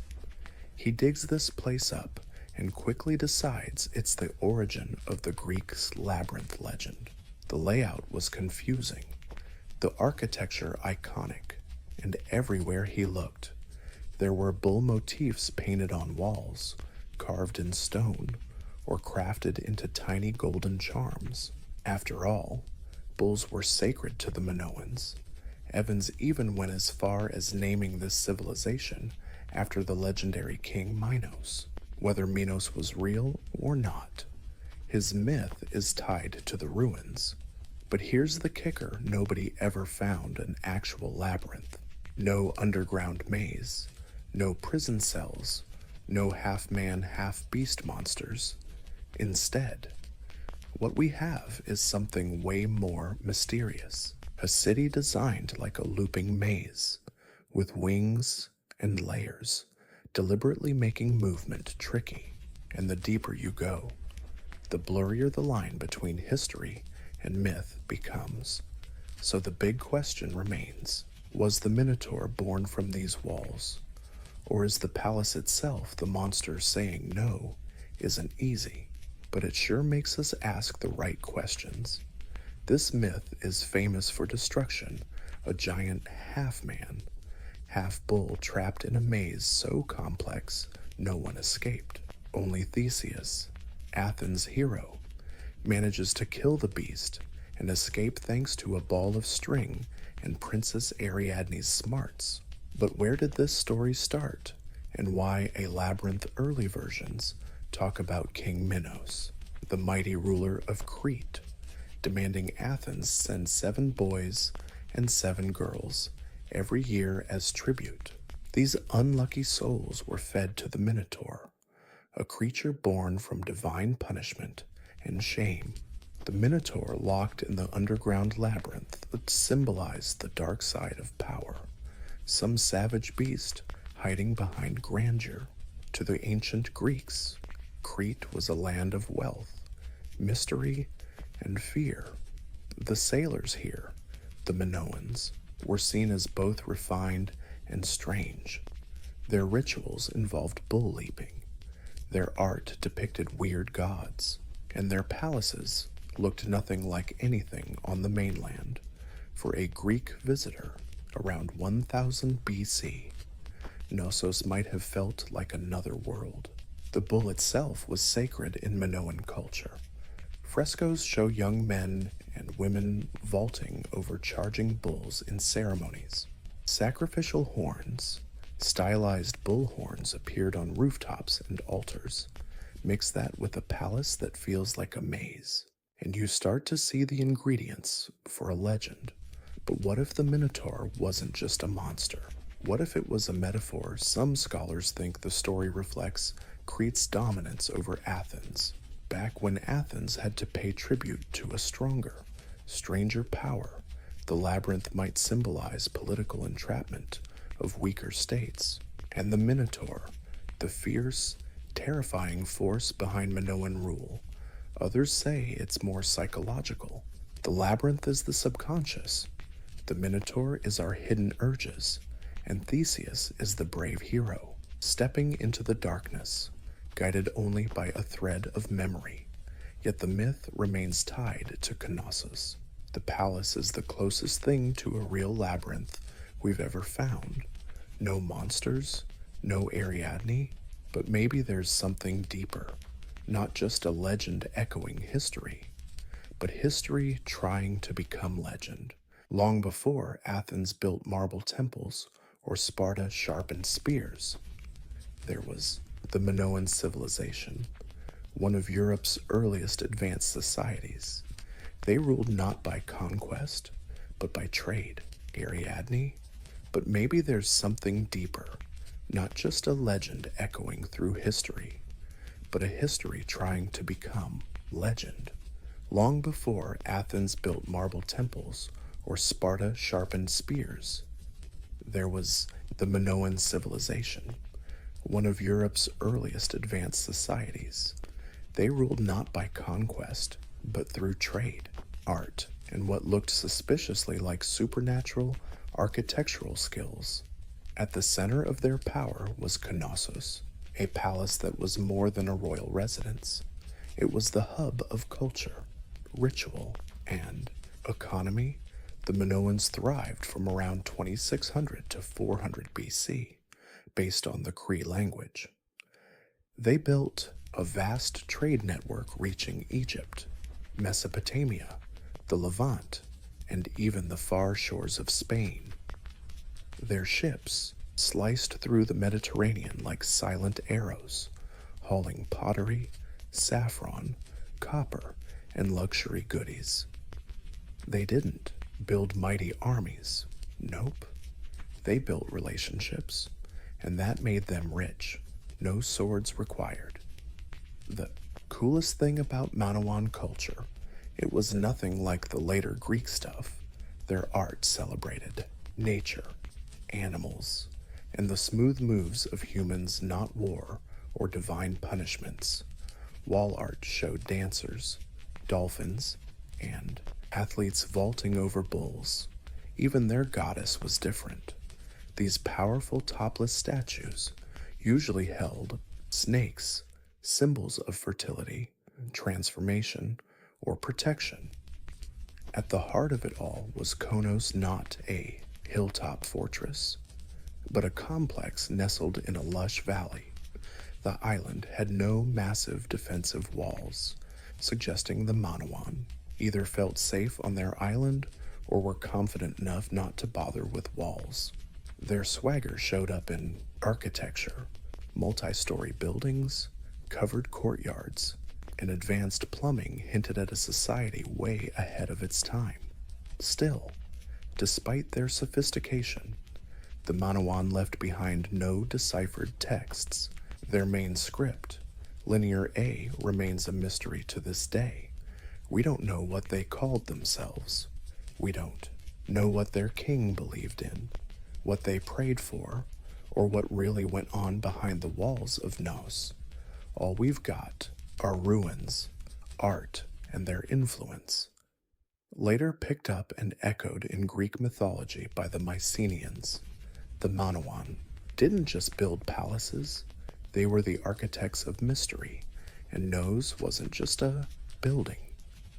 It was the beating heart of a civilization, shining briefly like sunlight on the Aegean before, fading away. But some say its echoes still hum in the labyrinth. Passing through Nos is like traveling through time layers of time, complex yet beautiful. It's not just the scale that's overwhelming, it's the design. One room leads to another.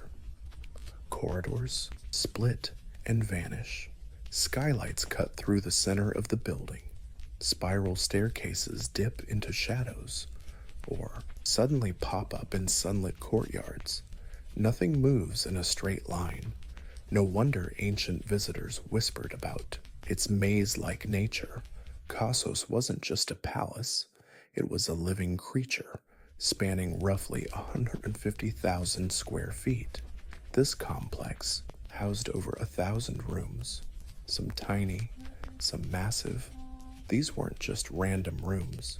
They were workshops, storage spaces, temples, apartments, and throne rooms. all carefully arranged around a large central courtyard that probably hosted public ceremonies or bull-leaping rituals. The palace rose in multiple layers, reaching up to 4 or 5 stories in places, using natural slopes and man-made terraces to find your way without getting lost.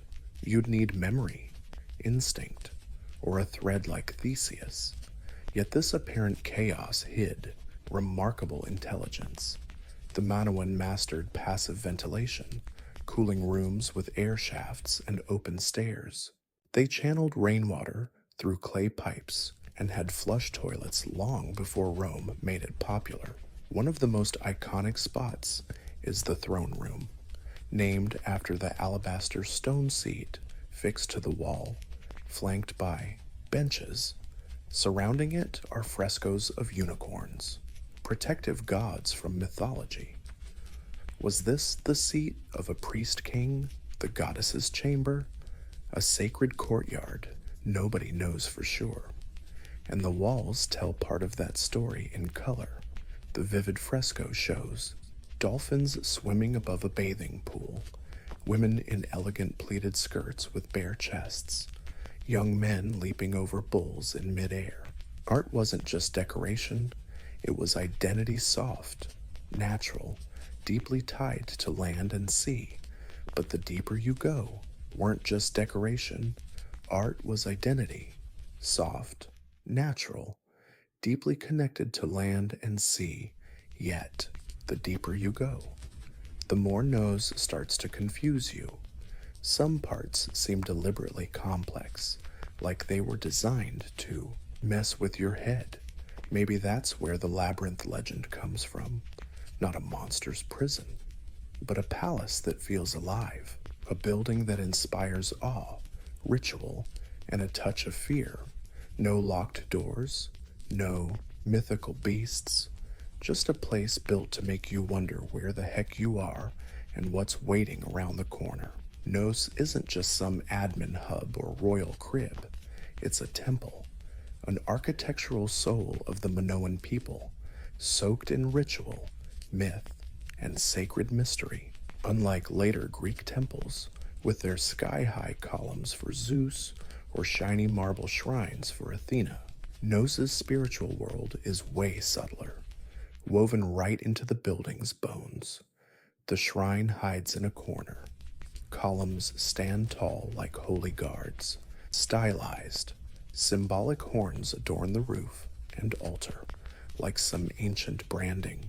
Everywhere you look, bull motifs dominate, hinting at a deep bond between worship, nature, and this revered beast. The Minoans didn't fear bulls. Nope. They threw a party for them. The famous bull-leaping fresco in Nos isn't just sports art. It might be a religious rite. Young men and women leap over a charging bull, dancing a deadly yet graceful dance. Not a game, but sacred theater, maybe an offering to the gods or a symbolic victory over chaos. Then there are the snake goddesses found in storage rooms beneath the palace. These snake goddess statues are some of the most iconic Minoan artifacts. Bare-chested, arms raised, snakes coiled around arms or bodies. They radiate power. They're not submissive idols. They're protectors of family, fertility, and probably life itself. For the Minoans, snakes symbolized renewal, rebirth, and mystery creatures of both the earthly and underworld realms. The rooms where these were found hint at family shrines or ritual spaces, quiet, sacred nooks hidden inside the bustling palace center. Mix this with the frescoes, the horns, the altars, and winding corridors, and the whole complex starts looking like a ritual machine, built not just to live in, but to connect with the divine. No central temple in Nos because the palace itself is the temple. Its layout, art, and design are all part of a spiritual worldview where sacred and secular blur. This is a place where myth is architecture. Corridors might lead straight to the gods, and every echo in stone rooms could be a whispered prayer. Nos isn't just a home for humans, it's a home for the gods. For centuries, Nos was a symbol of prosperity, innovation, and cultural finesse. But then, something happened. Something sudden, something no one can fully explain. By around 1400 BC, the palace was abandoned, frescoes faded, and the once sea-dominating Minoan civilization vanished like mist over the Ayan River. So, what happened? Lots of theories. Some blame nature. Around 1600 BC, the volcanic island of Thera, now Santorini, erupted in one of the biggest blasts in human history. The explosion was so massive it probably caused tsunamis that smashed Nos's northern coast, wrecking harbors and farmland. Ash clouds may have blocked sunlight, killing crops and triggering climate chaos. Nos wasn't wiped out instantly, but the eruption's fallout could have shaken its economic, political, and spiritual foundations. Others point fingers at war.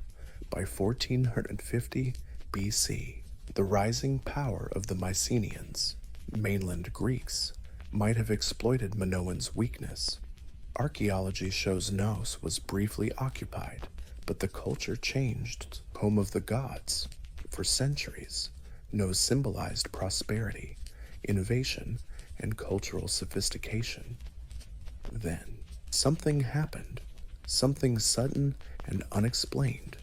By around 1400 BC, the palace was abandoned, frescoes faded, and the Minoan civilization that once ruled the seas vanished like mist over the Aegean. So what went wrong? Plenty of theories. Some blame nature. Around 1600 BC, the volcanic island of Thera, now Santorini, erupted in one of the biggest explosions in human history, big enough to cause tsunamis that slammed into Nos's northern coast, wrecking harbors and farmland. Ash clouds probably blocked the sun, killing crops and messing with the climate. Nos wasn't wiped out instantly, but the eruption's aftermath likely shook its economic, political, and spiritual foundations. Others point to war. By 1450 BC, the rising power of the Mycenaeans, those mainland Greeks, probably took advantage of the Minoans' weak spot. Archaeological evidence shows Nos was briefly occupied, but the culture shifted. The art started looking more Mycenaean.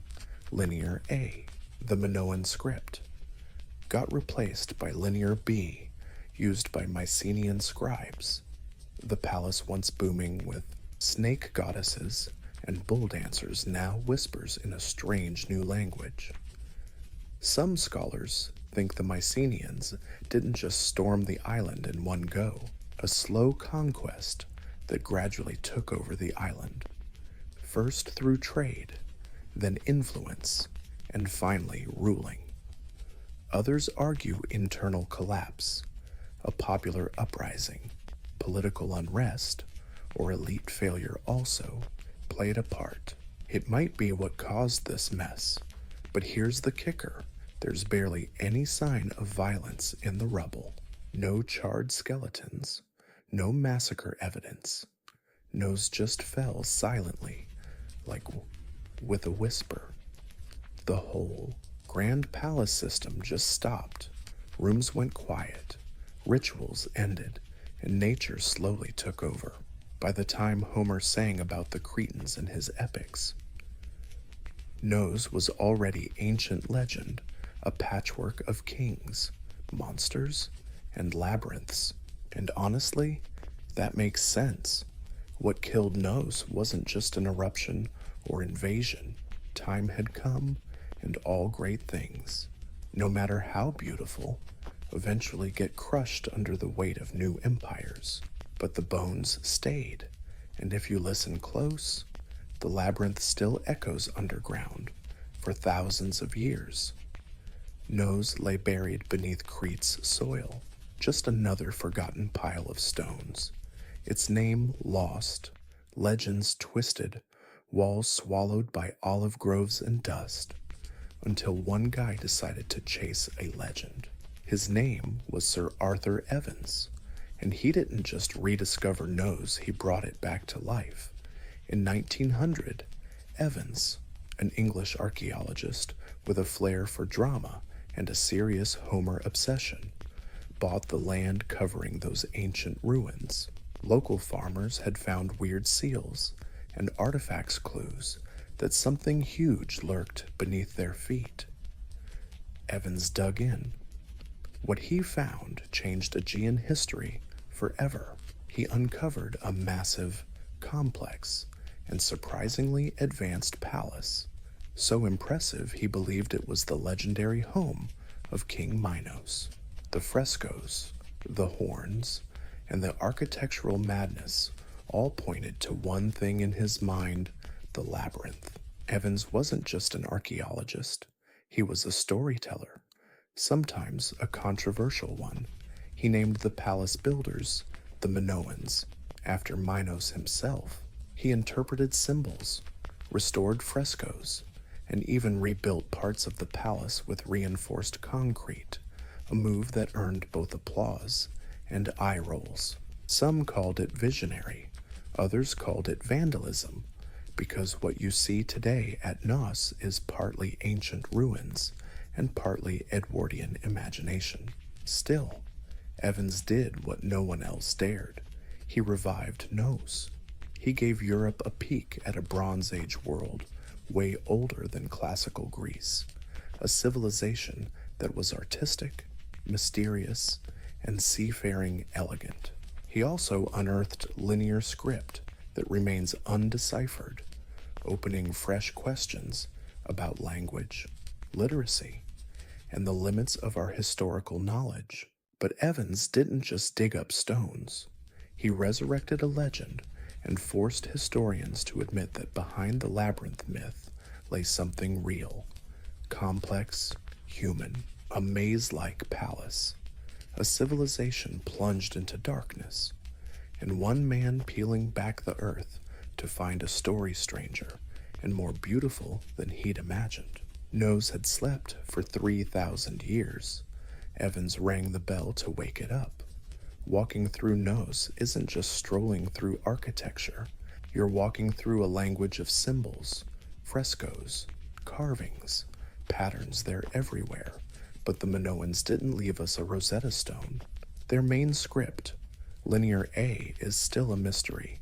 So instead of reading their thoughts, we have to see them painted on plaster, carved into walls, hidden in motifs. What exactly were they trying to say? Nos art isn't like any other ancient art. No obsession with war. No parade of battle-hardened kings or heroes. Instead, we find nature dolphins leaping, lilies blooming, birds flying, sacred bulls, people lively, elegant, often dancing or performing rituals. A labyrinthine palace, a civilization swallowed by darkness, and one man digging through the dirt, only to uncover a story far stranger and more beautiful than he ever imagined. The people of Nos had been asleep for 3,000 years. Evans rang the bell to wake them up.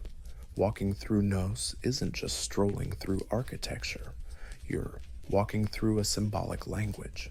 Frescoes, carvings, patterns everywhere you look. But the Minoan clan didn't leave us a Rosetta Stone. Their main script, Linear A, remains undeciphered. So instead of reading their thoughts, we have to see them painted on plaster, carved on walls, hidden in designs. What exactly were they trying to say? Minoan art isn't like any other ancient art. No obsession with war. No parade of battle-hardened kings or heroes. Instead, we find nature, dolphins leaping, lilies blooming, birds flying, and sacred bulls. People are lively, graceful, often dancing or performing rituals, even in scenes hinting at danger. There's rhythm and beauty. The Minoans didn't record conquests. They celebrated life's cycles and maybe the cosmic order. Yet the most iconic symbol is the double axe, or hinting at danger, but still with rhythm and beauty. The Minoans never wrote about conquests. They were too busy celebrating life cycles and maybe cosmic order. But the most iconic symbol, the double axe, or labrys, you find it everywhere in Nos, in temples, frescoes, even carved in stone. People think the double axe was a religious symbol, probably tied to a goddess or celestial cycles. Some say the word labyrinth comes from labrys, meaning the maze wasn't really a maze, but a house of the double axe, a sacred space, not a trap. Then there are the sacrificial horns, stylized bull horns decorating walls and altars. These might be religious markers, separating the sacred space from the mundane world. Paired with all those bull images and bullfighting rituals, it's clear the beast had deep spiritual meaning, whether it stood for nature, fertility, chaos, or divine presence. Nobody agrees. But bulls were everywhere. Even the layout of Knossos might be symbolic. Some archaeologists think it wasn't just about function, but also to reflect celestial or seasonal patterns. The winding corridors and nested rooms could represent a journey through life, death, the underworld, a spiritual labyrinth, not a physical prison, but without a deciphered script.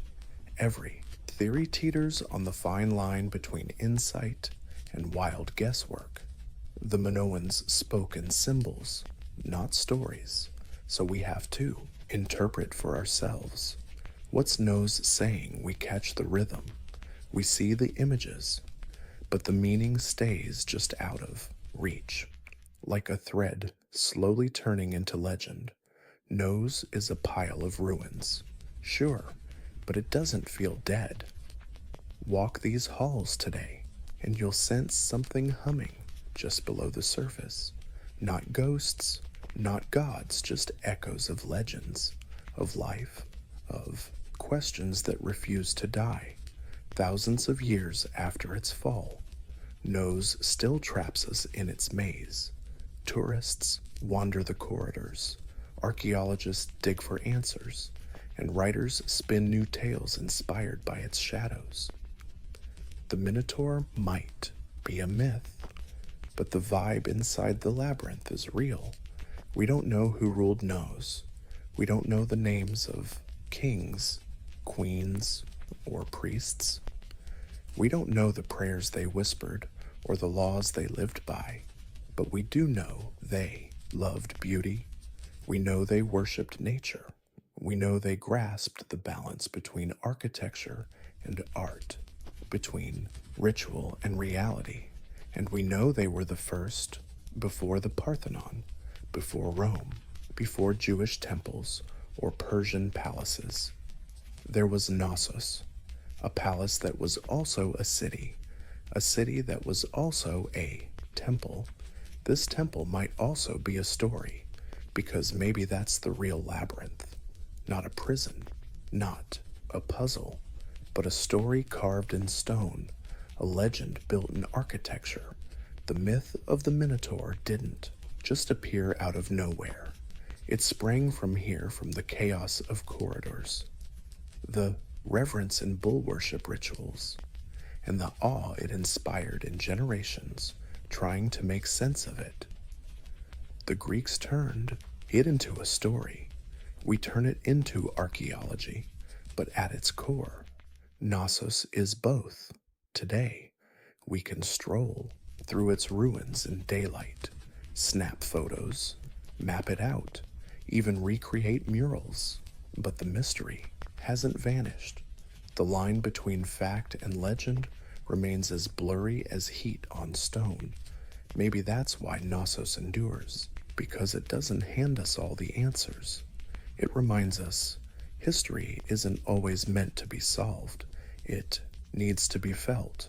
And Nos, ancient, tangled, half forgotten, isn't just a spot on a map. It's a question, lure pulling us deeper with every step.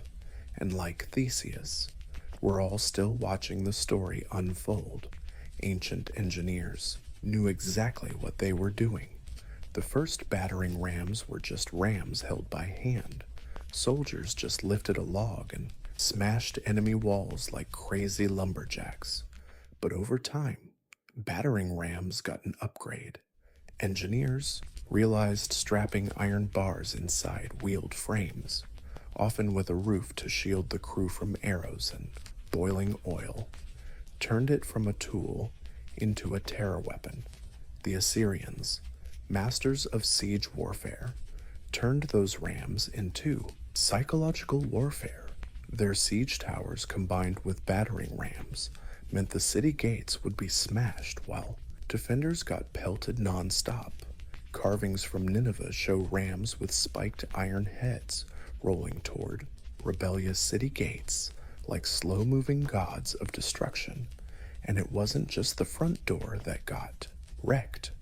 Rams were also used to smash weak spots in walls, destroy watchtowers, or even collapse the entire gate.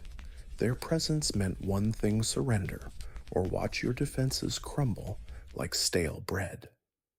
The Greeks refined them. The Romans perfected them. Roman engineers built giant rams called Ares Latin for ram suspended by chains or ropes inside massive siege shelters. Some were so big they needed dozens of guys to operate, and the rhythmic swing of these beasts supposedly sounded like thunder rolling over stone. But despite their brute power, breaking a wall wasn't just about muscle.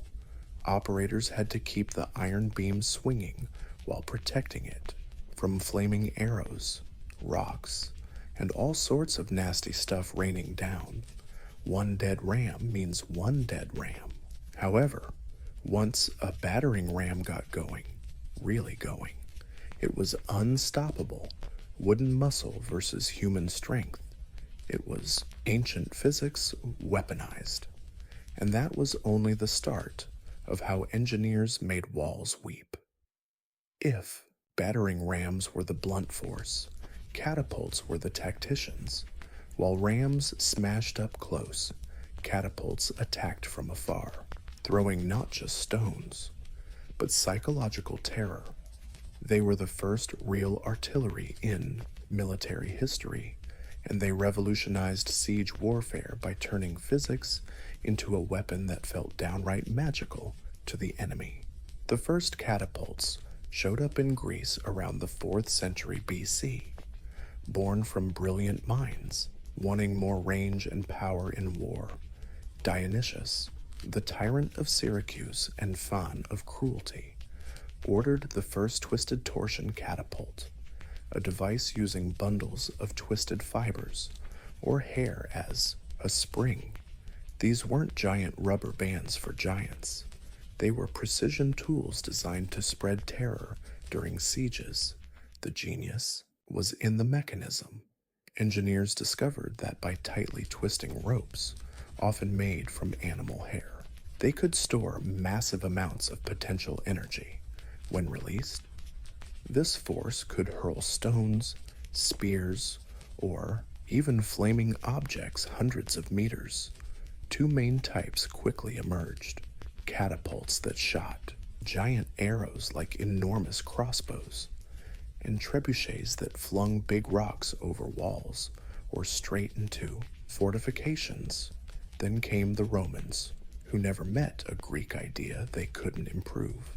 They built detachable catapults that could be loaded onto carts and assembled on site.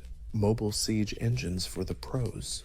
Some Roman catapults could launch 60-pound stones at insane speeds, capable of tearing apart wooden gates, walls, and sometimes unlucky soldiers. Catapults weren't just for destruction, they cared about the spectacle. Ancient generals used them to send messages, sometimes quite literally. Corpses were hurled over walls to spread disease and fear. Severed heads were flung into besieged cities to break morale. In one gruesome case, bodies were launched as a primitive form of biological warfare. But catapults had downsides. They were heavy, needed skilled crews, and could become useless on bad terrain. Still, when set up right, they could defeat a city from a safe distance. And for the first time in history, cities realized their thick stone walls had to survive more than just impact. They had to survive the sky itself, because now, destruction was raining down. If catapults were clever, then trebuchets were majestic, tall, creaky, and terrifying. The undisputed kings of medieval siege warfare, creaky and terrifying. This is the undisputed king of medieval siege warfare. When it shows up on the battlefield, it's not just a weapon, it's a statement. It screams. Your walls don't mean squat. Unlike other catapults, this one runs on gravity. The core idea is a long arm that can pivot, mounted on a sturdy frame, with a heavy weight on one end and a sling on the other. You lift the weight, let it drop, and the arm swings back, flinging the sling and deadly payload in a high arc over the enemy's walls. Enemy defenses. It was controlled destruction, precise, predictable, and absolutely brutal. The origins of the trebuchet trace back to early traction machines used by the Chinese around the 4th century BC, where human muscle replaced the counterweight. But the counterweight trebuchet, the version that rewrote siege warfare in Europe and the Islamic world, appeared in the 12th century, possibly via Byzantine or Muslim intermediaries. Once Europe got the hang of this design, it spread like wildfire through castles and crusades. The power was insane. A well-built trebuchet could launch 300-pound projectiles over 300 meters. Stones the size of furniture could smash towers, tear down walls, or just wreck enemy morale. But the real magic was the machine itself. Unlike ordinary catapults, the counterweight trebuchet could loft objects over walls with surgical precision. That meant they didn't just smash defenses, they hit courtyards and camps and supply depots inside, and not just with stones. Trebuchets threw everything diseased animals, burning pitch, pots of lime to blind defenders, even messages or insults wrapped around rocks. A legendary tale from the siege of Stirling Castle in Scotland tells of Warwolf, a trebuchet so massive the enemy surrendered before it even fired.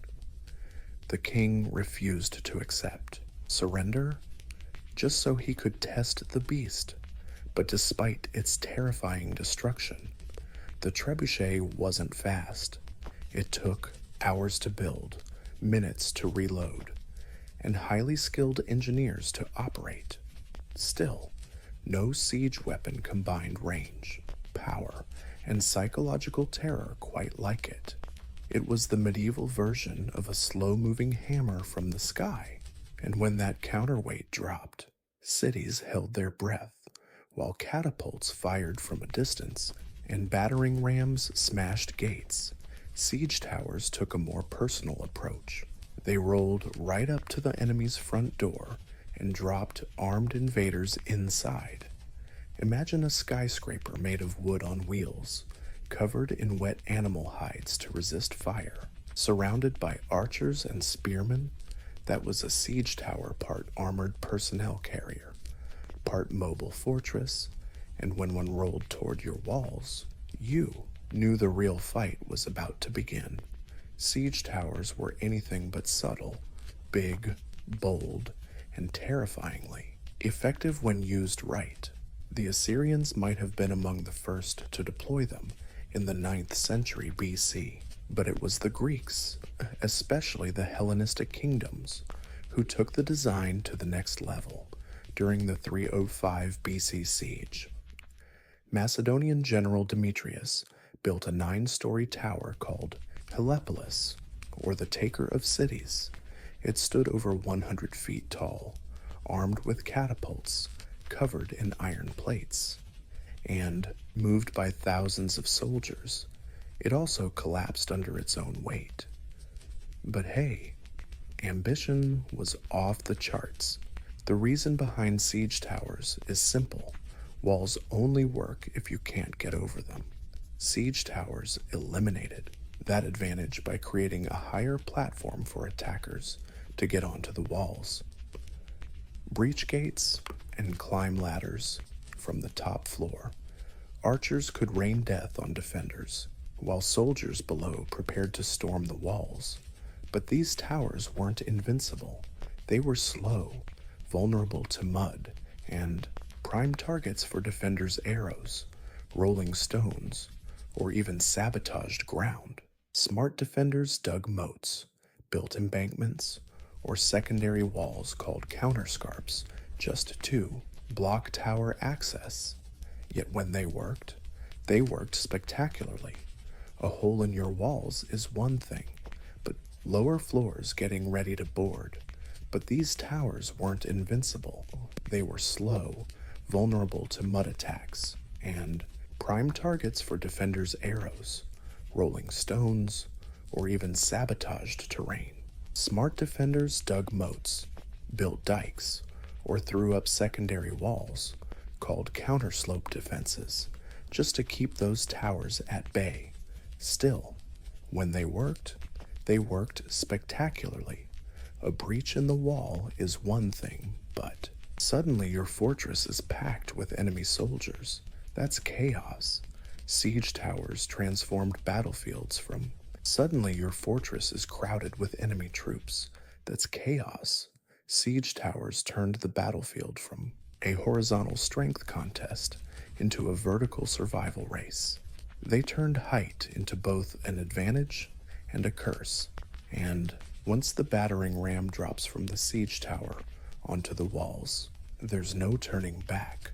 Time for some good old-fashioned fistfights. While rams crash and catapults hurl stones, some of the cruelest siege tactics happen quietly underground. Mining or sapping is the dark art of taking down a city by destroying the very ground it sits on, literally.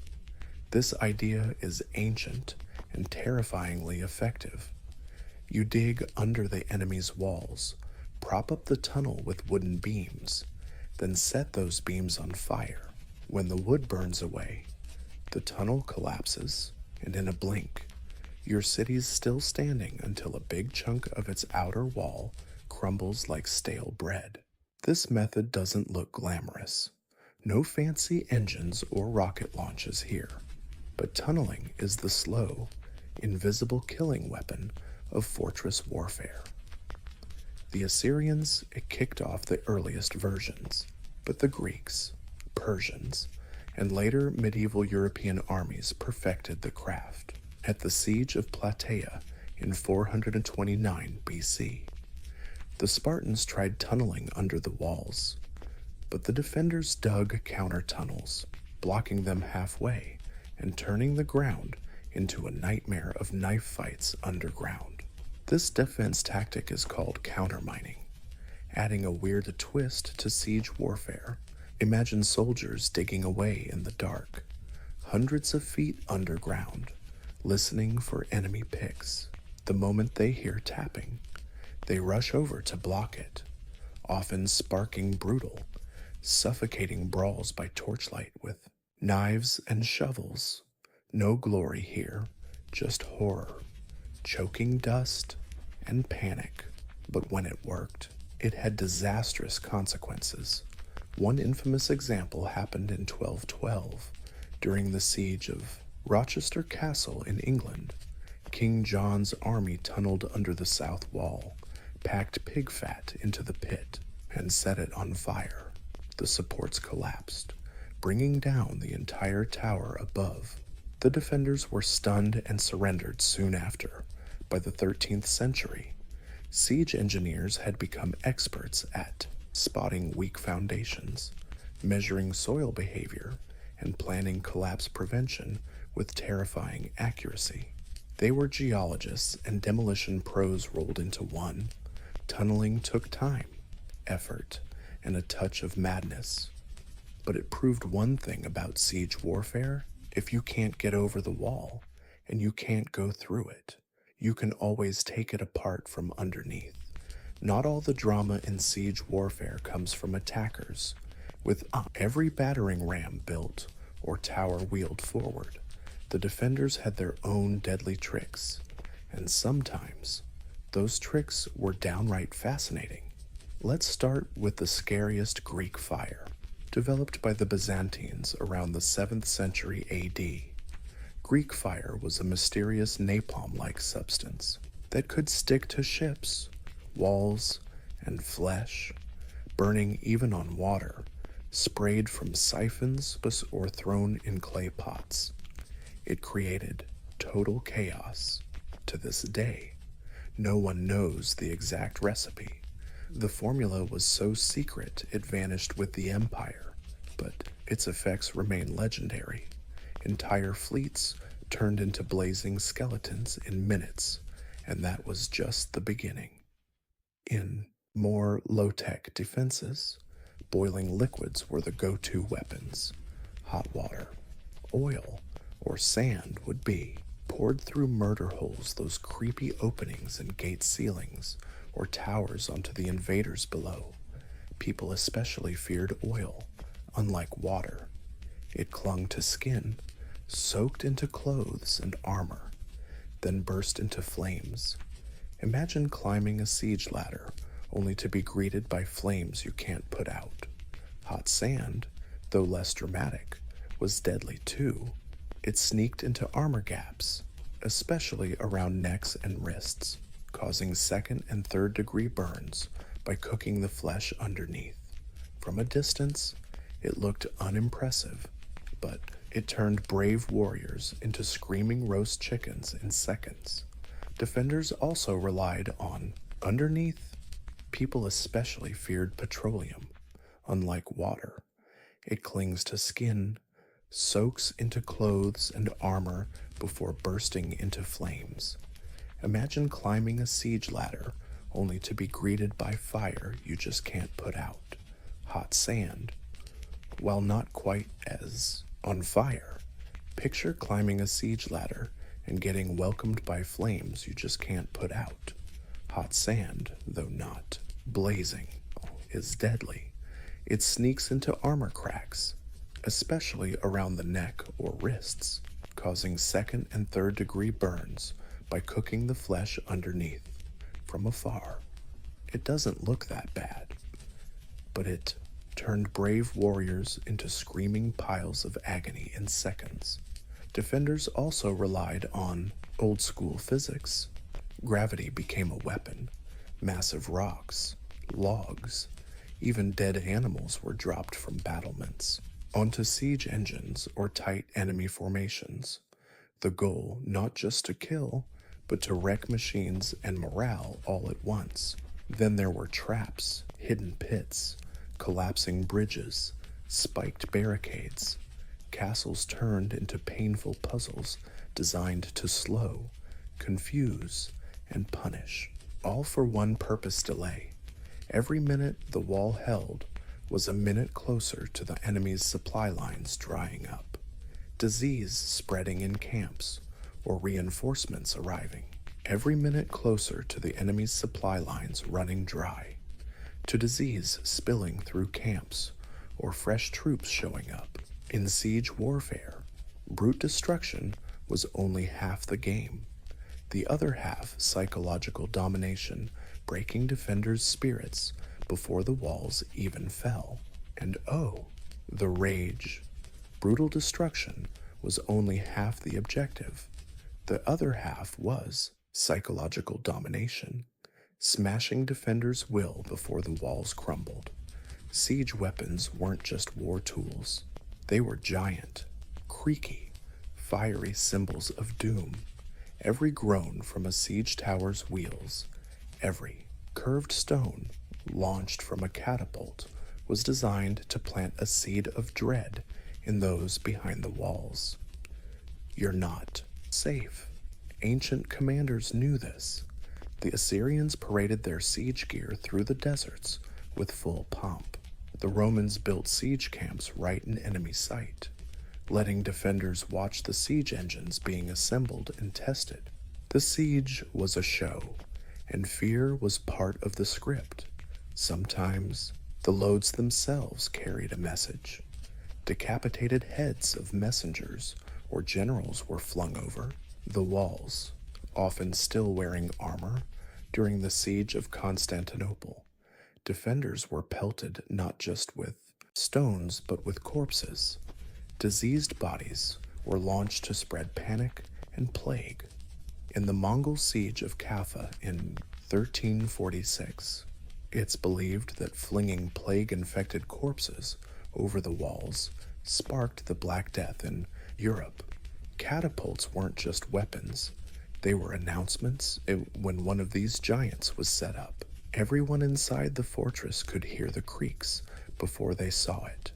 The winches squeal, the ropes groan, the crash of the counterweight, like the heartbeat of an incoming storm. But the scariest part, the unknown, you never knew what would come next.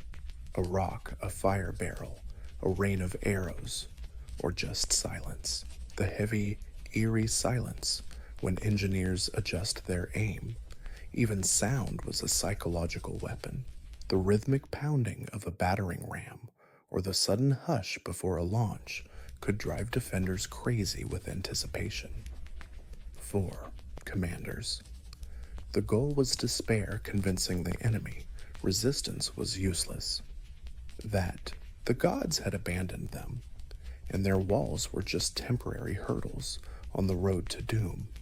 And when that mental dam finally broke, gates often swung open without a fight, because in siege warfare, sometimes mines collapse before the masonry. When gunpowder flooded battlefields in the late Middle Ages, the era of traditional siege engines slowly ended, but their legacy didn't vanish. It evolved. The invention of the cannon changed the game. One well-aimed cannonball could do in seconds what a catapult took hours to accomplish. Stone walls once thought impregnable became liabilities. By the 15th century, Europe's grand castles crumbled, not from sabotage or fire, but from iron balls punching through their battlements. Siege warfare entered a new, explosive, brutal, and shocking phase. Yet the principles laid down by ancient siege engineers never disappeared. Modern artillery still owes a debt to catapults and trebuchets. Every missile and long-range shell is just a high-tech answer to the same problem. How do you break what's supposed to be unbreakable from afar physics, trajectory, tension, and force? Everything was discovered, tested, and perfected centuries before gunpowder even crashed the party. Even today's military psychology, the shock and awe, the overwhelming firepower, the clear domination, all trace back to ancient siege tactics. Those giant siege machines rolling forward with flags flapping in the wind. That was the original wow moment. They weren't just there to smash walls. They wanted to crush the spirit of an entire city. You can still see their legacy etched into the ruins of ancient cities. At Masada, Roman siege roads are still carved into the desert. At Constantinople, walls stood strong for thousands of years against every imaginable war machine until cannons finally brought them down.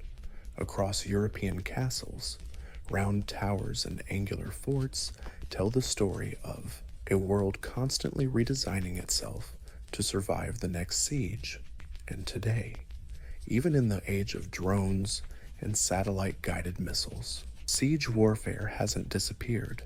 It just went digital. Cities are still under siege. Defenders are still isolated. Walls nowadays are firewalls, barricades, or even media censorship. But the spirit of the siege unchanged. Someone wants in, someone wants them out, and both sides are ready to wait, build, and break to win. Statistics, battering rams are gone, catapults are museum pieces now, but the spirit of siege warfare still alive and wrecking stuff like it did back in the day.